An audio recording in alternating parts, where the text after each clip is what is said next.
All right, greetings everybody. So I've been putting this off for almost a month now, but I want to now do a video on the war in Ukraine. Now, this is a geopolitical event that's both interesting and momentous. Time will tell, but there's a chance that this may be, more significant than even something like 9/11. Although, again, it's early to say that.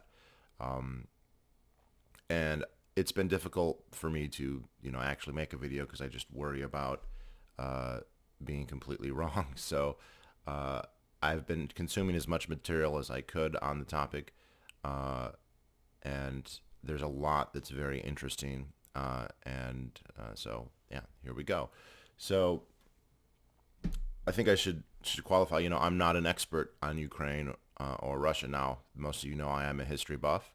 I have a lot of books, and Russia is one of the countries that has its own shelf, right? Not, or actually a bookcase, a full bookcase, right? So the United States has a full bookcase, China has a full bookcase, Russia has a full bookcase, and then Israel gets one shelf. So, and Iceland also gets one shelf, so they're about equal.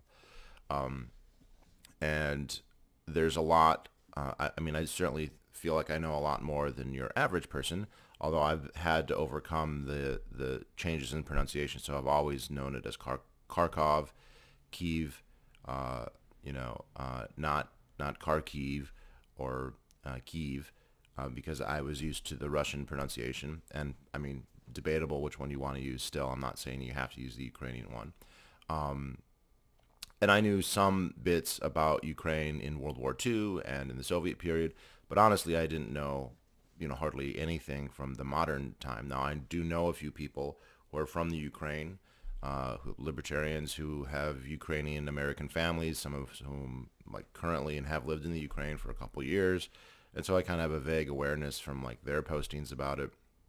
But it's definitely a case of, you know enough to know that you don't know everything, right? So um, the spattering of history and contemporary politics that I was aware of, wasn't enough to make me feel comfortable reaching lots of conclusions. But now that the war has been going on for a month, I feel a little bit more comfortable. Not to make predictions. I'm not going to make predictions about at least tactically what's going to happen. But yeah, it's been a really, really fascinating and tragic. So I also would fall into the camp of almost everybody else, except for the Ukrainian military, apparently, who thought this would not ever happen. The idea that two major states would lock themselves into a major uh, conflict seemed highly unlikely to me. Uh, I'll also kind of lay out, where I'm coming from on this. I think that's important to know, my the lens through which I'm looking at this.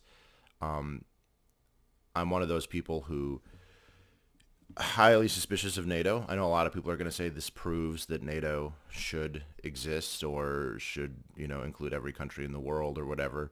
And I don't think that this proves that. It might be evidence, but it's certainly not proof. Uh, the counterfactual, what would the Russians have done if NATO had not expanded into Eastern and Central Europe after the fall of the Soviet Union?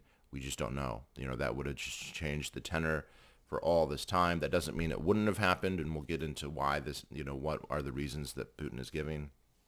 What are the reasons that this is happening? We don't know for sure, to be honest, but there's a couple candidates, and NATO is one of them.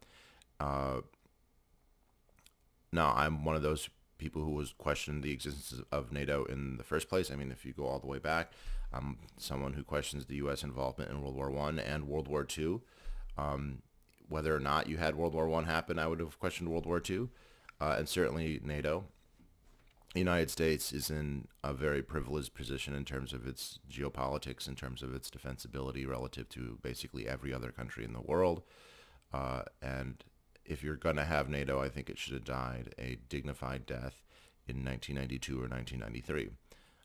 And I am amazed by, and this is, again, what I'm about to say is not a justification for the war. I'm not justifying the war, but it is interesting to see the inability of many people to acknowledge how the United States would feel, not if it had a Ron Paulian, libertarian, anarcho-capitalist president, but if it had any of the mainstream presidents that it's ever had, or any major contender for the office, if a anti-U.S.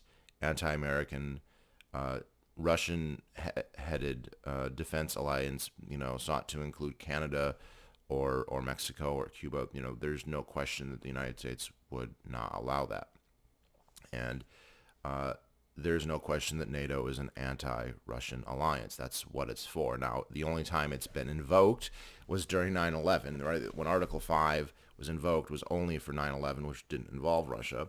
And when they put anti-missile systems in Poland, they'll say, well, it's for Iran, but everyone knows it's for Russia. And I can only imagine how Russians would feel, whether they be everyday Russians or the political elite in Russia. They're obviously, regardless of any other history or cultural ties or geopolitical concerns when it comes to Ukraine or Belarus, they're not going to be okay with that being part of NATO. Now, again, not a justification, and Ukraine wasn't about to become part of NATO, and I'm not even, convinced that that's the real reason for the war. It might be a contributing factor, but we honestly, it's not like we can read Putin's mind, and his public statements are vague and to some extent a little bit nonsensical, so I don't know what the real reason is.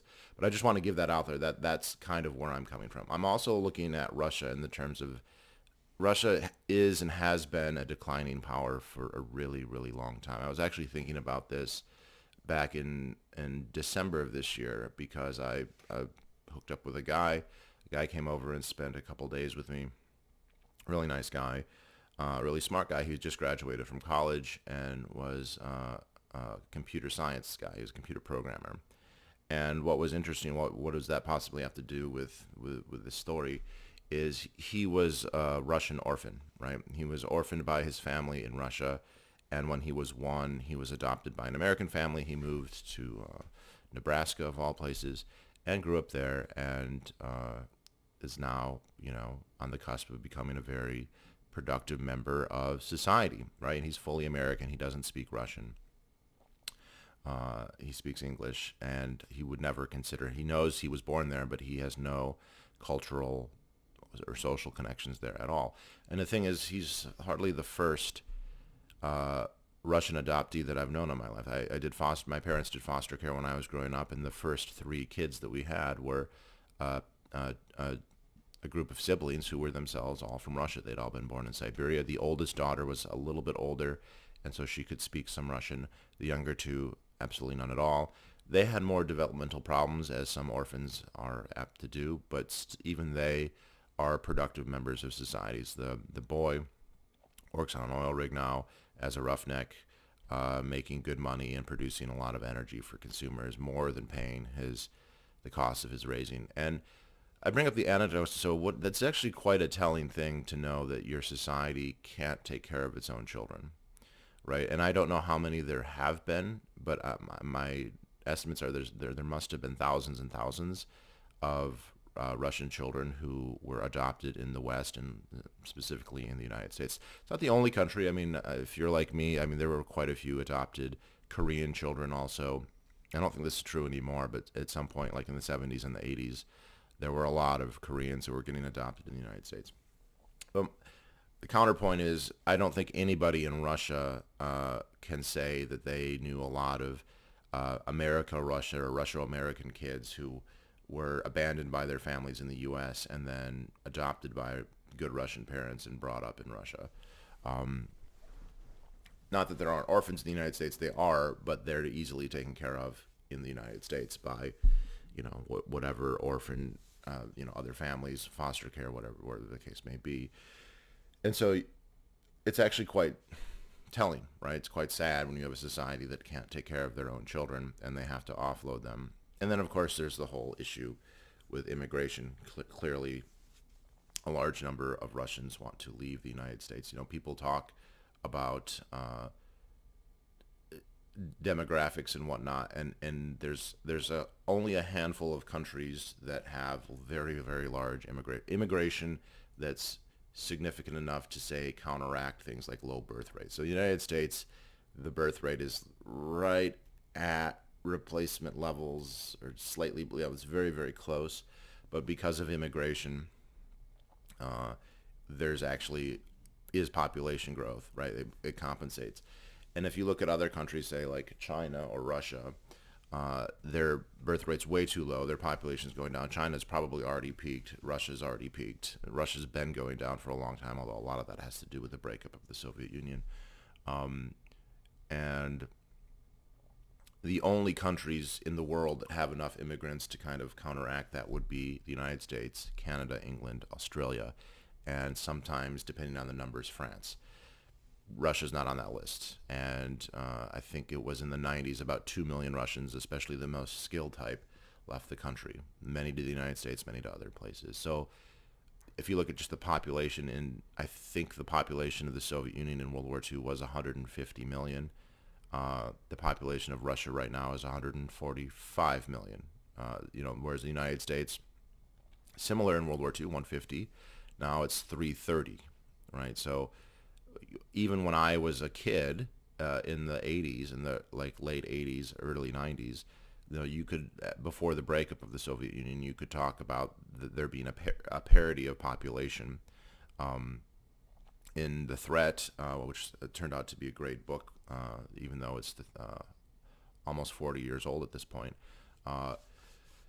talked about, there was a rough parity of population, although because the United States was much more efficient and produced much more per person, it actually had a much larger mobilizable population because they took fewer people to produce the food, to produce everything else. But the parity of population isn't even there. It's not even there by half. I mean, you could double the number of Russians. That would get you to 280, 290, and you'd still have 30 or 40 million to spare in the United States. So its economy's tanking. It was going down before. Its population's going down. They've suffered brain drain, which has been accelerated by this. So I don't look, if you look at their economy, people compare, it's like Italy. It's not even to the same as California. It's more like a New York level, below Texas. It's completely dependent on foreign, like even their oil industry. They're a huge oil producer. The United States actually produces more than Russia, by the way. But all the technological advances in oil fields basically through the entire world happening in the United States. And they have entire fields in Russia that they can't even extract without American help. So this is specifically true. If you've seen, there's a little kind of side topic of this where long-standing territorial disputes between Japan and Russia over the Sakhalin and Kuril Islands, islands that were part of Japan up until World War II. The Soviets just took them. And this has led to the fact that I had not realized this, they never signed a peace treaty because they could not agree on this. But the hydrocarbons in Sakhalin Island and the Kuril Islands are dark shales, which require fracking and horizontal drilling. And, for all that they produce, the Russians are not able to do that. It's not something that they've ever done. 97 or 99% of the oil rigs in the United States can do horizontal drilling. Most of my entire career, with one or two exceptions, has been horizontal drilling. It's completely normal in the United States, but it's very difficult, and Russia and honestly the rest of the world cannot do it. So Russia's a declining power. Now they sit on a huge store of nukes, and no one wants to. No one should underestimate that. I think there's problems with their military. I think that they would, if they were to launch all of their ICBMs, a lot of them wouldn't work. A lot of them would miss. I don't care, because if even 1% of them did, it would just ruin everything. And, I don't think that they would fail at a 99% rate. I think they might fail at a 50% rate. And even that, so just putting that out, that's kind of where I'm coming from, right? And another thing, let's go into a couple of things here. There's been a lot of talk about the Maidan revolution and the CIA and American meddling. I 100% agree that the Americans, the State Department, the CIA, the American government should not go out and meddle in other countries' affairs. That being said, there is kind of a gradation here on how much they're involved, right? You can have a situation where the CIA goes and just completely manufactures a completely fake movement and is, basically paying all the money, making everything happen, and it's a complete facsimile, right? And so if you look at something like General Batista, who ruled Cuba, a complete Russian, complete American puppet, and this has happened plenty of times.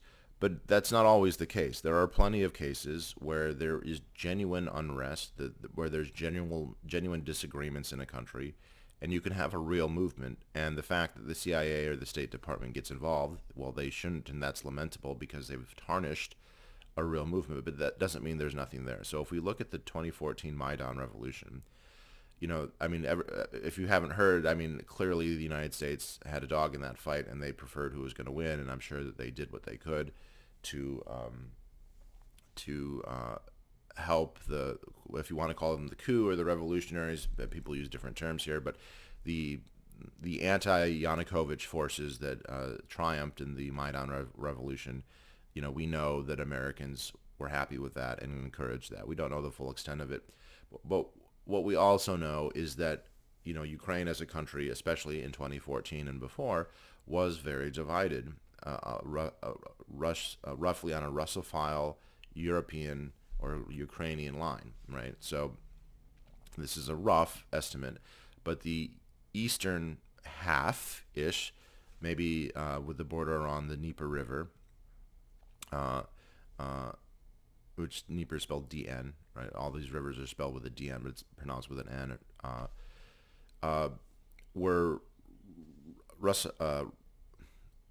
they all spoke Russian. They're Russophiles, and many of them consider themselves Russians or pro-Soviet. And then the western half was more likely to speak Ukrainian.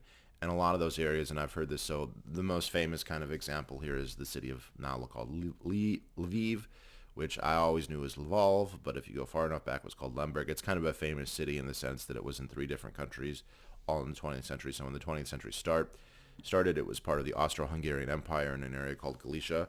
Among libertarians, famous city in the sense that's the hometown of Ludwig von Mises. After World War I, it became part of Poland, and it was part of Poland for whatever, 18, 20 years. And then after the end of the World War II, the Soviet Union annexed it, and then as part of that annexation, it became part of Ukraine. And I've even listened to very, very hardcore Russian nationalists who very much support the war, who've admitted that the people in much of that area have not really ever historically been part of Russia. They don't speak Russian. They don't consider themselves Russian, and they would just assume they not be part of Russia. Now, not everyone in Russia agrees with that, obviously, but so this split has kind of been in Ukraine for a very, very long time. And Maidan was kind of an example of the Ukrainian western part of the country overthrowing a Russophile eastern part of the country. People have debated too how much Yanukovych was pro-Russian. I've heard people say he's a Russian puppet, and other people say he was only mildly pro-Russian. I'm not gonna I'm not gonna proclaim which one it was because I don't know. Although he did flee to Russia after, and he still lives there, as far as I know. But my point is, Victoria Nuland and the State Department and the CIA should not have gotten involved, but that doesn't mean it wouldn't have happened. People were manning the barricades. People were outraged. The ostensive reason was they did not like that Yanukovych was not going to sign some treaty with the EU. And the Europhiles in the West, the Ukrainians in the West, wanted that, and they did not want to move towards Russia. And there's a complex feeling about how people think about Russia. Many parts of Ukraine, A, had not been part of Russia, or B, had, but had rebelled or suffered, right? So there was a lot of guerrilla war against the Soviet Union that lasted into the mid 50s, or at least the early 50s, starting in World War II. It's something that most people don't study or aren't aware of, but they did. And there's the whole thing with the Holodomor. They don't teach that in Russia. It's something that's kind of seen as an oopsie, but in the Ukraine, I think more people are more likely to see it as a deliberate demographic catastrophe, not made so much to spite Ukrainians, but in terms of Stalin's industrial plans, right? He wanted to export as much grain as possible so that he could use the foreign reserves from that to then pay for industrialization, which he did. And it just led to, a mass famine that killed several million for different numbers, but we're looking at least 2 million. And there's a lot of people who are upset about that. Now, so yeah, I would be happy to condemn the CIA and the State Department and the U.S. federal government for their meddling, but that doesn't mean that there wasn't something very, very real there. And we can kind of compare and contrast. Right now that the war is happening, it's very true that the West is supplying weapons. It's also very true that the Ukrainians seem to be willing to use them, willing to die in their use, and are really fighting very hard. And if you compare that to, say, Afghanistan, and I think there's going to be a couple times where I'm going to parallel the two because it shows an interesting contrast. We supplied their entire army to. Their army was actually bigger. It was 300,000 supposedly on paper than the Ukrainian army, and they fell apart before the last plane had even left. So at the end of the day, there are enough people. It's not everyone, I'm sure, but enough people in Ukraine who um, are sufficiently against the idea of being a Russian satellite or annexed by Russia or whatever Putin's plan is, that they're willing to fight and die for it. And they'll be happy to take Western arms, but they probably would fight even if they didn't have Western arms. Um, so, it's not. I'm not condoning what the CIA has done or the State Department has done. The way that they talk about picking and choosing winners, the Newland phone call is just the way that they treat. Oh, we can just pick who's gonna. It's terrible. Like, fuck all of them. But that doesn't mean there isn't a real thing. Now, the other thing interesting is the whole idea of the separatists. The separatists. So obviously, if you've watched this channel, you know that I believe in the idea of secession. Now, secession in the American framework is legally a little bit different because technically the states are sovereign states, and technically when they join freely, and they should be able to leave freely. At least in my conception. Obviously, there was a civil war. The Civil War was not a legal argument, and indeed, none of the Confederates were ever brought to trial because it was widely thought that they would win in court. So they lost on the battlefield, but not in any kind of legal sense. Now, Russia and the Ukraine are not set up in the same way, but I will say, like, in principle, the idea that if people want to leave, if they want to separate, I fully support. Now, there are questions about do you establish that? How do you know, right? And um, just taking a vote seems overly simplistic, and even if you had quite a fair vote, if there's no coercion or anything, which seems highly unlikely in a case like this, or almost any case for that matter. I mean, even if you could, what do you do about the minority who says they don't want to leave? Where do you draw the border? All these are serious questions. I do find it slightly interesting when I hear pro-Russians when the Russian media refer to, well, these are, Donetsk and Luhansk are separate. They broke away. They're free. Okay, but in principle, we know Russia doesn't believe in separatists, right? We know how they treated the Chechen separatists, and we know how they feel about all of Ukraine separating at the end of the Cold War. So, if this is a principle, it seems to be a principle that only applies if the area is leaving a Russian satellite and wants to become part of Russia. It's not something that they would ever apply in Russia itself. Um, and that's assuming that they're genuine. Now, everything that I've read is that the Donbass is the most, I don't know in the whole Soviet Union, but it's certainly within Ukraine, is the most Sovietized, right? There's still statues of Lenin there. It was an area that was heavily industrialized.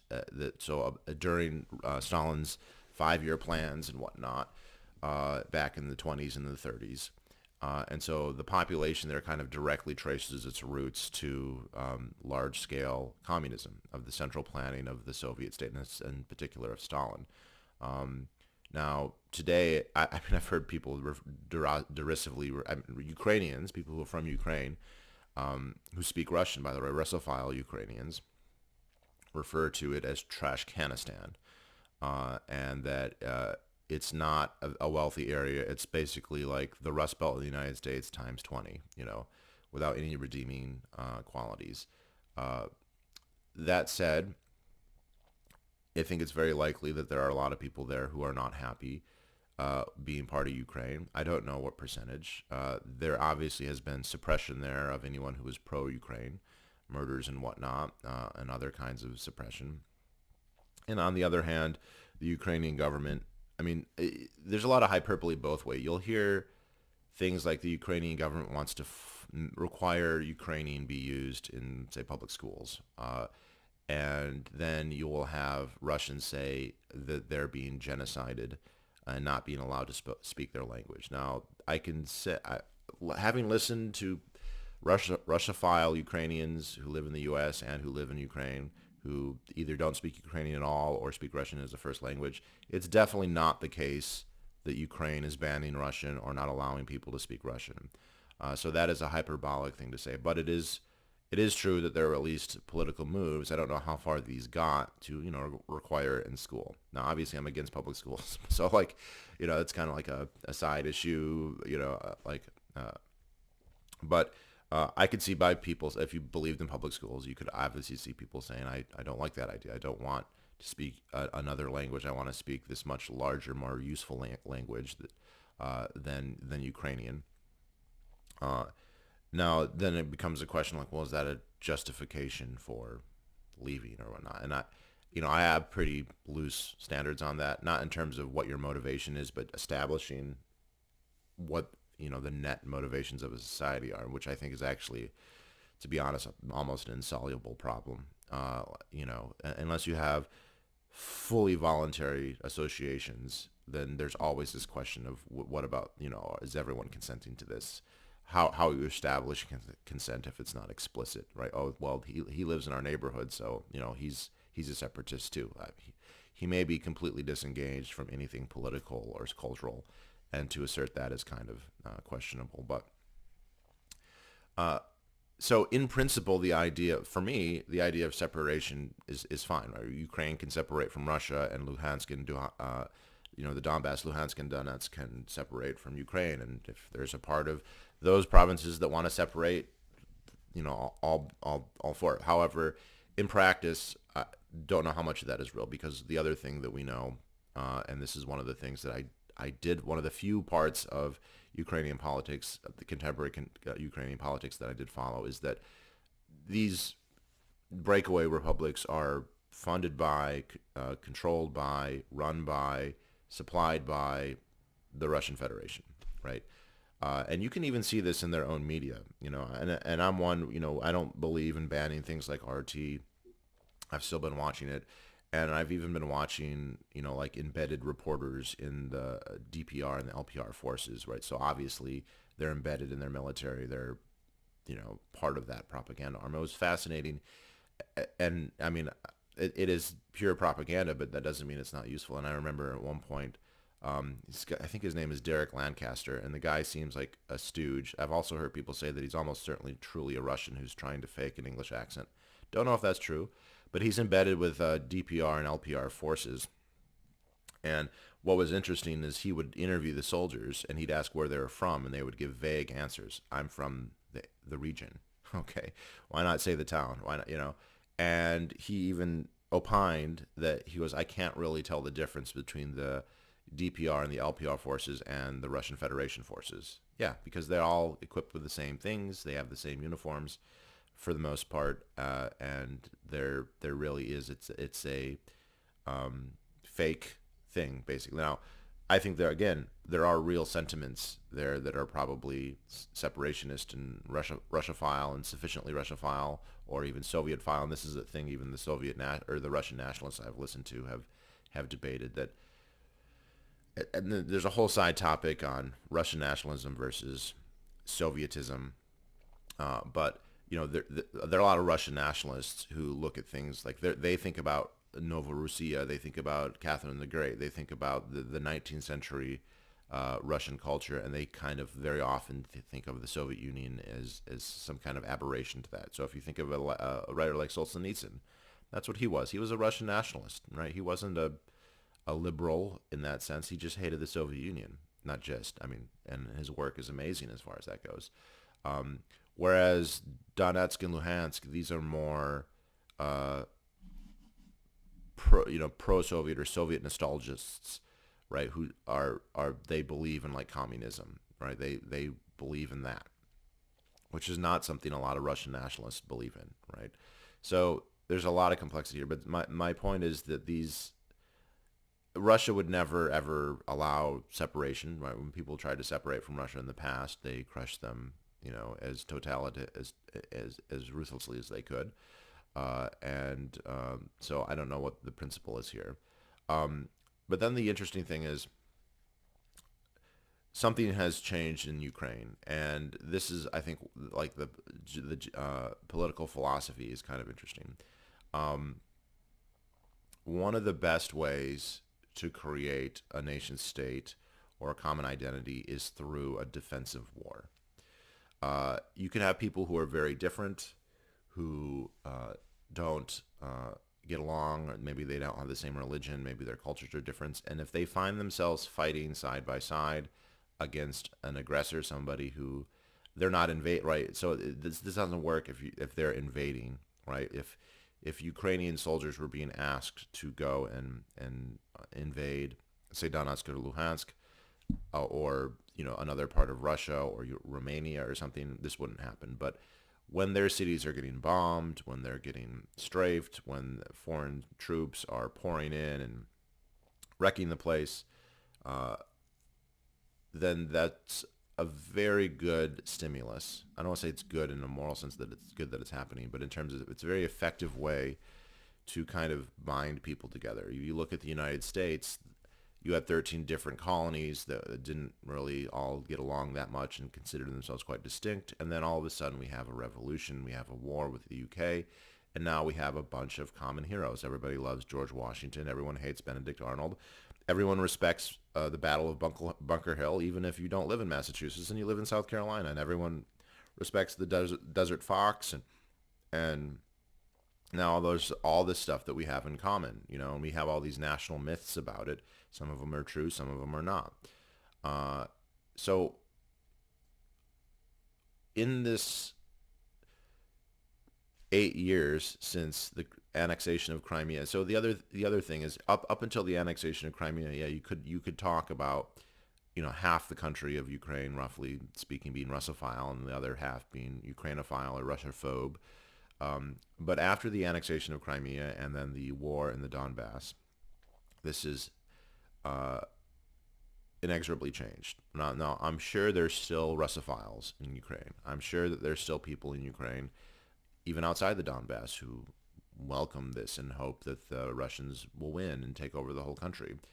But the numbers are much lower now than they were 8 years ago, because when those happened, when the invasion of the Crimea, the annexation of the Crimea and Donbass, there were marginal people who said, that's too far, I don't agree with that. And there's been now this 8 years of low-level combat, which has given the Ukrainian military time to become more skilled, more advanced. They have about 250 to 350,000 veterans of that war who are dispersed within the population, most of whom are probably fighting right now. And I've it's my understanding that like pro-Russian politicians, pro-Russophile politicians who were getting around 50% of the vote, 40 or 50% of the vote in 2012 or 2013, it went down to 15 or 20%. And now with this, it's going to go, probably like closer to zero. I don't know that it will actually go to zero, but closer to zero. And now this is when I want to get into like this is a forge of states and of nations, right? When you see the videos of Russian-speaking Ukrainians saying, "I'm never going to speak Russian again, and I'm going to do everything I can to kill every Russian I possibly can," even if they fail, even if they, shambolically aren't able to do that and they get killed themselves, or it's just a farce, that attitude is not going to go away. And there are plenty of Russophiles who saw their houses get blown up or saw tanks driving down their hometown street, and they're not going to look at that. The vast majority are not going to see that and be like, "I'm happy." And another thing is, any pro-Russian politicians that remain, they have probably either had to change their tune or disappear, and some of them are just getting straight up murdered. And there's a lot of atrocities that are going to happen on both sides that nobody's going to care about. I read a long article about a pro-Russian mayor in the Donbass, and a week into the conflict, his wife said he's gone, and then they found his body, and he'd clearly been executed. And the Ukrainian government's not going to prosecute anybody for that, no matter what happened. The war could be over tomorrow.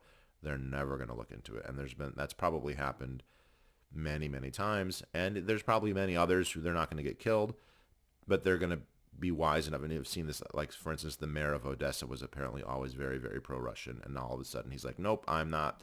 And who knows if that's his true feelings or not, but it's possible it is. I mean, many people's true feelings are going to change as a result of this. But even those who are not, the fact that they're saying the things that they're saying is going to hamper, destroy, decimate the Russophile cause in Ukraine. So, all the things that I said, the fact that I've heard pro-Russians say, well, when Maidan happened, there were massive protests in Kharkiv or Kharkov.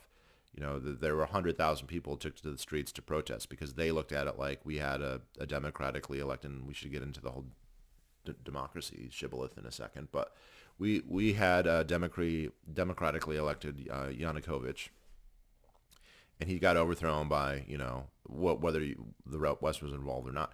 Okay, so yeah, they protested. They were pretty upset with that. How that would not, but how do you think the people in Kharkiv feel now? Do you think that they're, oh, thank God the Russians are shelling us and bombing us and shooting? No. I mean, some of them are probably thinking, yeah, this is what you get. But yeah, I think that this is going to persuade, if it hasn't already, and I'm sure that it has. And I mean, the evidence is that it was already happening because of the wars in the Donbass. But now, this is, and this is almost completely not contingent on what happens militarily, right? So at this point, I'm filming this on March 28th. It seems like the fronts have stagnated, and the Ukrainians are launching small-scale counteroffensives here and there. It doesn't seem likely that the Russians are going to take over the whole country, but it's possible. And so let's just say that does happen. The Russians take over the whole country. Everyone's going to hate them. Everyone there is going to be upset. There's going to be an insurgency. And for the next 2 or 3 generations, people are going to remember this as like this horrible thing, and everyone hates Russia. No one's going to think this was a war of liberation. Nobody asked to be liberated. No one is going to think that the quote-unquote war crimes of Donetsk and Luhansk justified this mass invasion. No one's going to think that the CIA's involvement in Maidan, whatever the extent of it was, is a justification for this invasion. Nobody's going to think that, so the Russians speak of denazifying the country. Well, it's a big country, and there probably are people you can call Nazis. Now, the term gets thrown around just as much by the Russians as it gets thrown around by the left in the United States, which isn't to say there aren't real ones. But let's assume that the Azov battalion was truly 100% Nazis, which, as best as I can tell, is not true. There probably are some, or at least were some. They seem to have moderated in the last, 7 or 8 years. But let's say that they were all Nazis. That would not be, no one in Mariupol is going to be, thank God the Russians have leveled our city because of Azov is a bunch of Nazis. And of course, if you live in Kharkiv or Kiev, you would have at no point would you say this is warranted because of Azov. In fact, Azov is going to have an Alamo, it sounds like. They're surrounded in Mariupol. I don't know if that's all the Azov battalions. And, there's some pretty... Look, they have done fucked up shit. I mean, you can find videos of them doing pretty bad stuff, even in the past. You can find bad stuff of them in the war.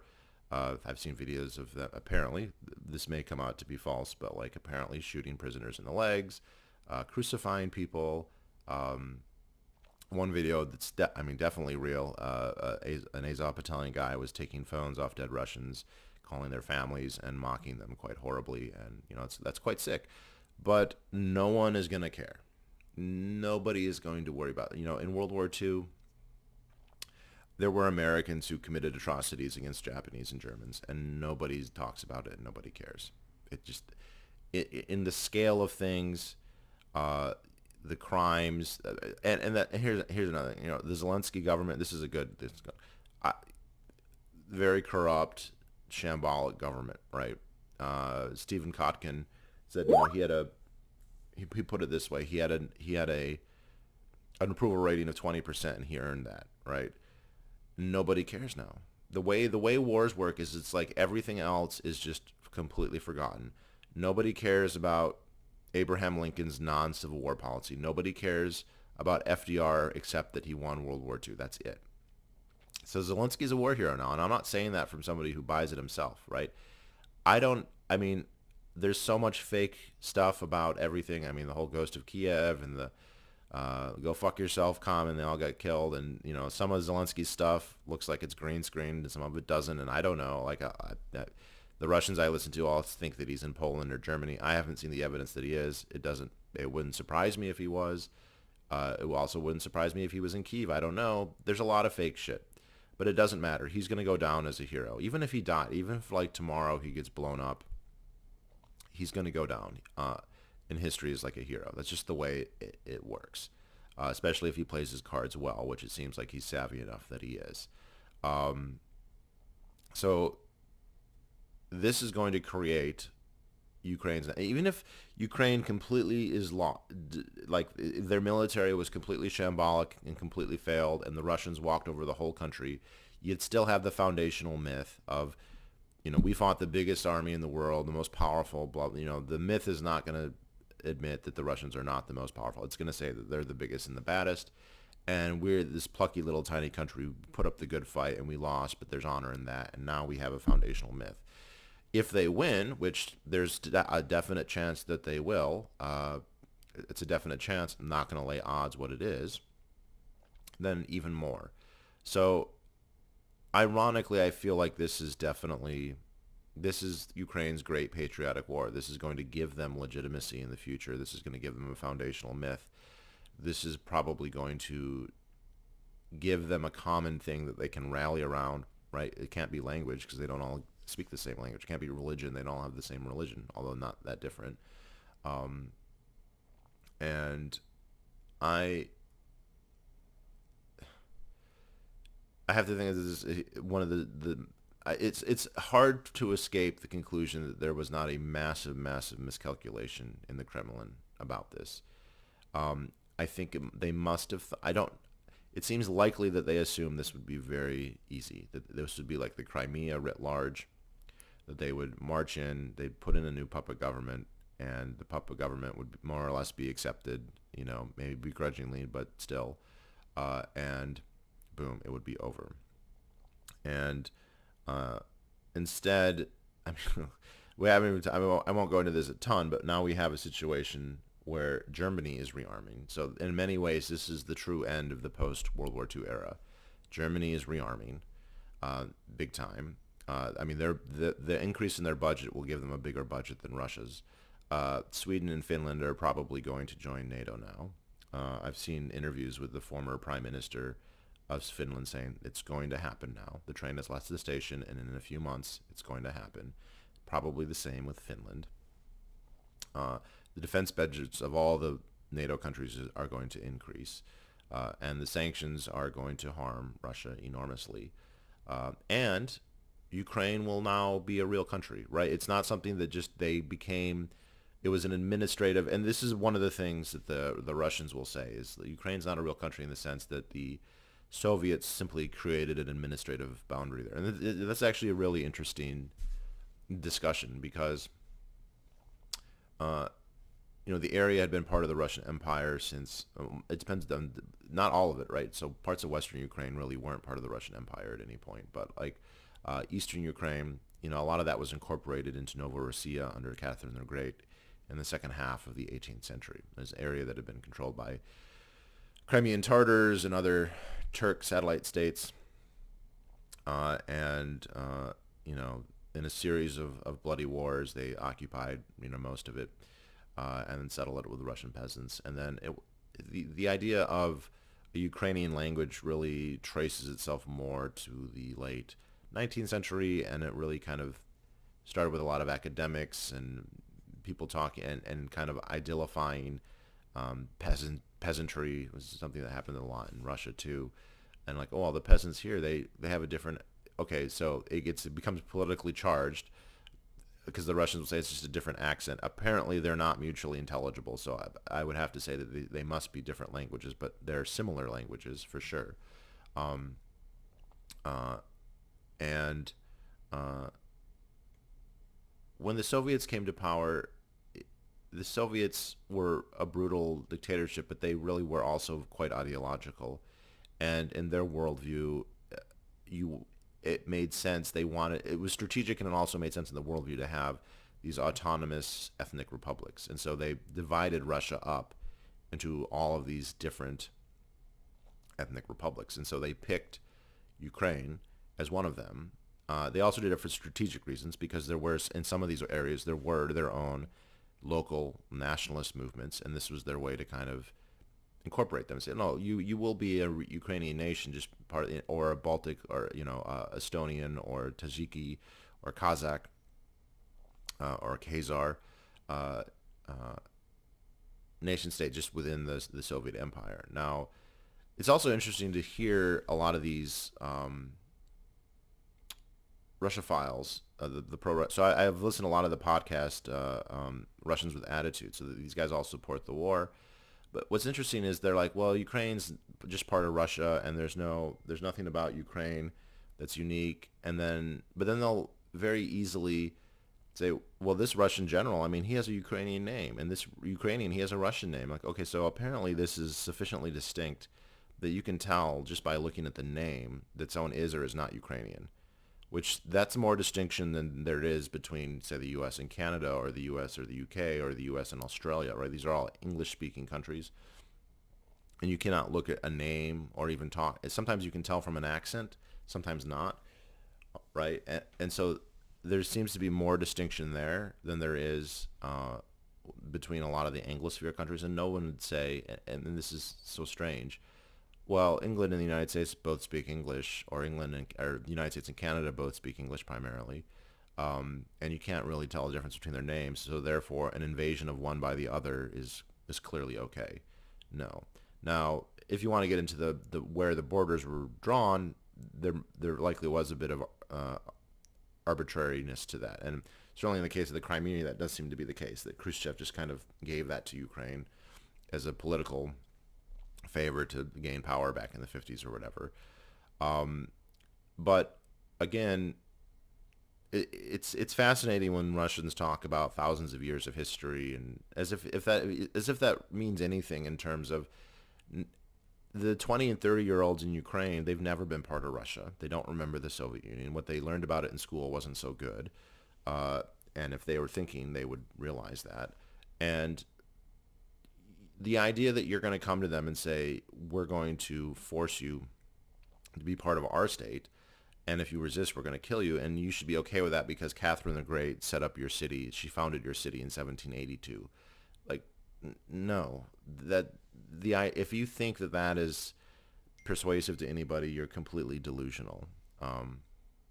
Now, the other kind of meta topic here is democracy. Democracy is a shibboleth.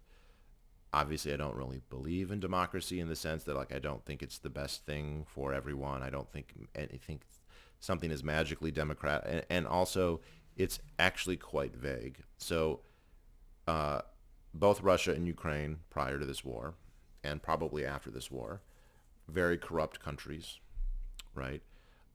And you could call them both democracies, or you could say that neither of them were democracies. You could say, hey, Maidan was undemocratic. It wasn't an election, right? And you could just as easily say, look, Putin has really high approval ratings, and he's democratically elected. And you could get into all the shenanigans, but like, we don't have any kind of science on how many shenanigans make it not democratic or not democratic. So this is what's powerful about democracy is not the outcomes that it gives the people or the power that it gives the people. It's the amount, it makes the people more motivated to serve their government. It makes them feel like they have a stake, and in some theoretical stake sense, they do. And so the government, the state, can mobilize a much higher proportion of the people. So, if we look at the start of democracy in ancient Greece, that was what was so key about it. You have these Greek city-states, and these might have been, for the time, these were large cities, Athens or Sparta or even Thebes or Corinth. But if you compare them to, say, like their big geopolitical rival for a long time, the Persian Empire or the Egyptians, right? Tiny, tiny, tiny populations. And the fact that they democratized, it's like, oh, everyone in the city of Athens can vote, and everyone, they were assigning positions by lot for a lot of things. Like, all of a sudden, you're more motivated, and so when they go to war, every man in Athens will fight, and not only which you can always conscript people, but if you just conscript people and they have no motivation, they're not going to be that effective. And so, a city with 100,000 men can have an army with 100,000 men, or they would have been smaller than that, but you see the point.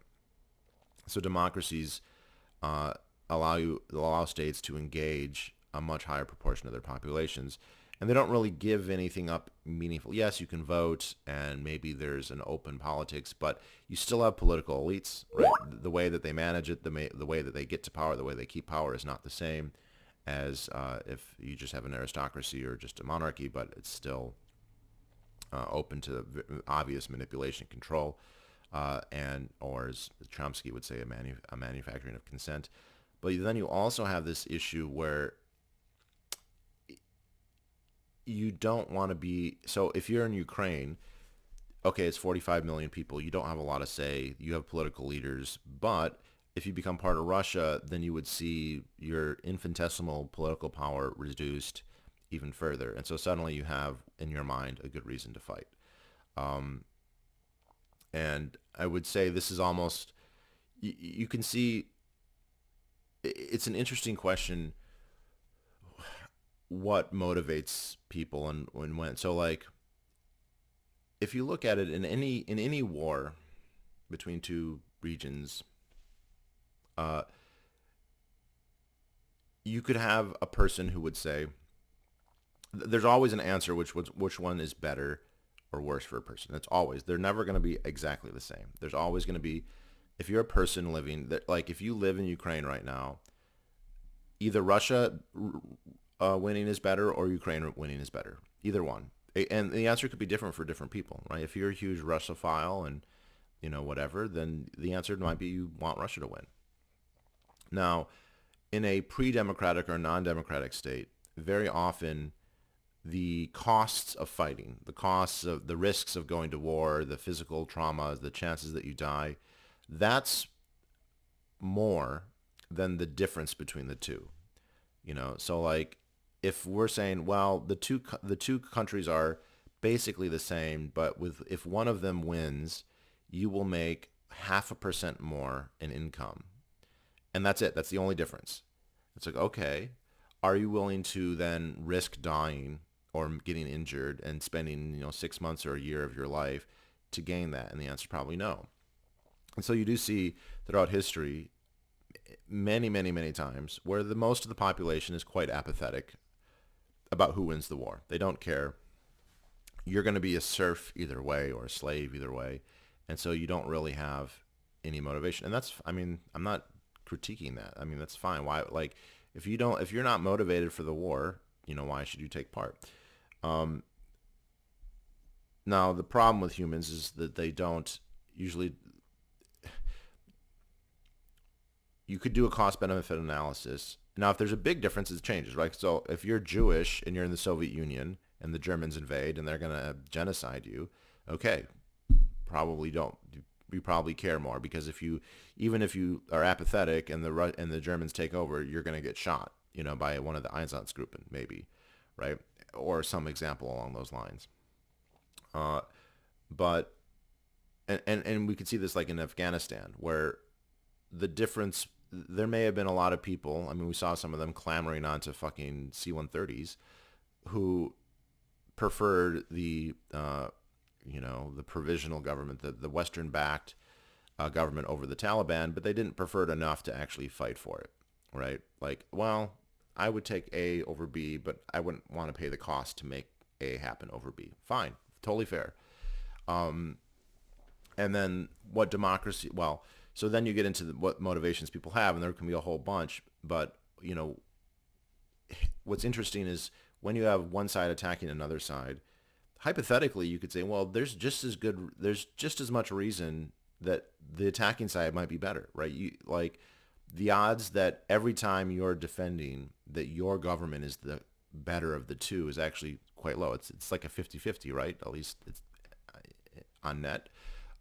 But when people make this calculation, it's based on their own values, and values are subjective, and it also just happens to be the case that people have systematic biases. So for instance, most people have anti-foreign bias, anti-market bias, conservative bias, and all of that means that in the vast majority of cases, most people are going to prefer the government that they have, even if it is very corrupt, even if it is, draconian, even if it is bad. Like when the Germans invaded the Soviet Union, which the Soviet Union was like the worst, most terrible country ever at that point, the large majority, but not all, but the large majority of Russians decided they wanted to fight for the Soviet Union, even though I think they probably would have been better despite the genocides on the German side, just because of those biases.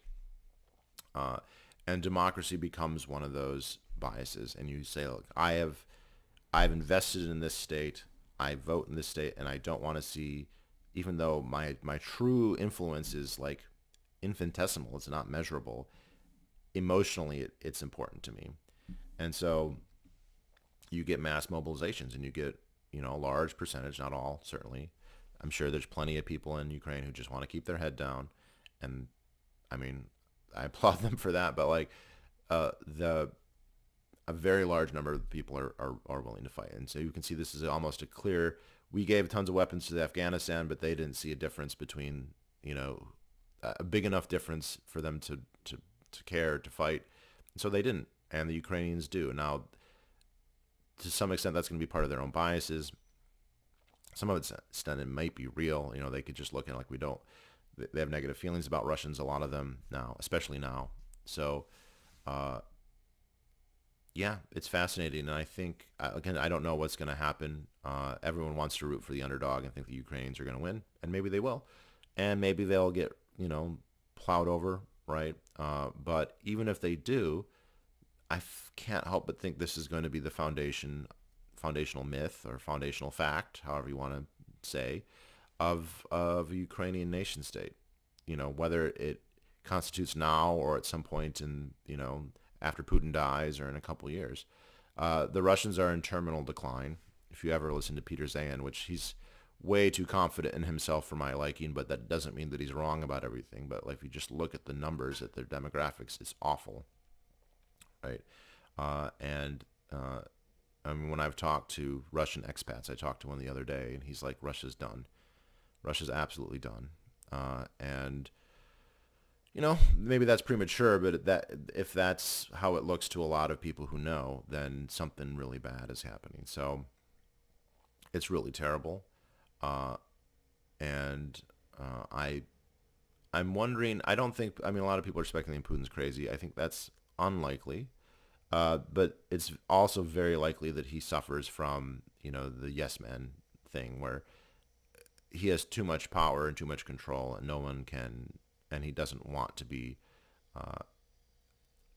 challenged, and so nobody does, and so he thinks that they're going to get garlands and flowers. It seems likely that they did truly expect that, and they've been very rudely awakened. Whatever happens, they've been very rudely awakened. So there's so much more to go into this, but I think those are my kind of big takeaways. Wow, I mean, to the idea that Russia or that Germany is rearming, that Sweden and Finland want to join NATO now, that Ukraine is going to largely do a massive amount of destruction to the Russian army and probably become like a real country now. Like, this is going to make them, quote unquote, a real country in the peers of other in the society of nations. It's I mean, it's amazing. So, oh, and they ended gun control in Ukraine. They basically created a Second Amendment. So, good for them. Because, I mean, they started handing out AK-47s to everybody, and they thought, oh, we should probably legalize this. So, if there's going to be some silver lining, that's definitely going to be high on my list. But anyway, let me all know what you think. How do you guys think the war is going to go? I honestly don't know. There's so much propaganda out there. I try and sift through it as best that I can, but there's limits, without actually going there and knowing everything. But yeah, I'd be curious what all of you have to say. And until then, have a good day.